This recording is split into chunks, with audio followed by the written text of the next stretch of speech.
আসসালামু আলাইকুম প্রিয় খামারি ভাইয়েরা, আপনারা দেখছেন 3G রুই মাছ।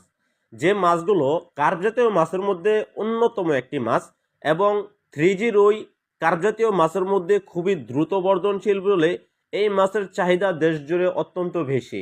অনেক চাষি ভাইয়েরা আছেন যে যারা রুই মাছ চাষ করেন কিন্তু ভালোভাবে ফসল উৎপাদন করতে পারেন না, মানে মাছ ভালো করে বৃদ্ধি পায় না। সেই ক্ষেত্রে হচ্ছে উন্নত মানের এখন 3G রুই, যে মাছগুলো আপনারা 4 মাস চাষ করলে একটা 1 কেজি প্লাস ওজন হবে।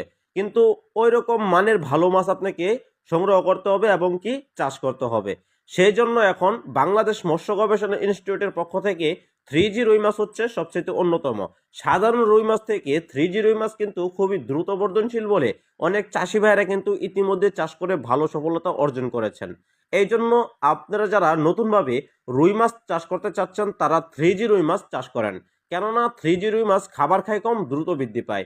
এবং আপনার পুকুরে 3G রুই মাছ চাষ করলে সেই ক্ষেত্রে দেখা গেল 3G রুই মাছ দ্রুত বর্ধনশীলভাবে আপনারা বাজারে একটি ভালো প্রফিট এবং ভালো একটা মুনাফা আয় করতে পারবেন।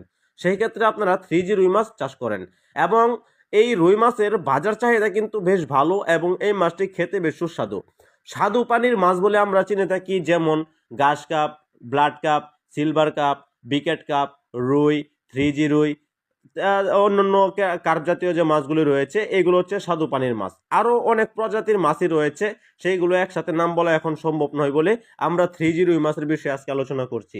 এখন আপনারা যে পোনাগুলো দেখতে পাচ্ছেন এইগুলো হচ্ছে 3G রুই মাছ। 3G রুই মাছের গুণাগুণ সম্পর্কে বলতে গেলে যে মাছগুলি বাজারে বেশ ভালো দামে বিক্রি হয়ে থাকে এবং খেতে যে সুস্বাদু এবং ভালো উন্নত চকচকা কালার হয়ে থাকে, যেমন লাল কালারের মধ্যে সাদা কালার হয়ে থাকে 3G রুই মাছ, দেখতে অনেকটা সুন্দর লাগে।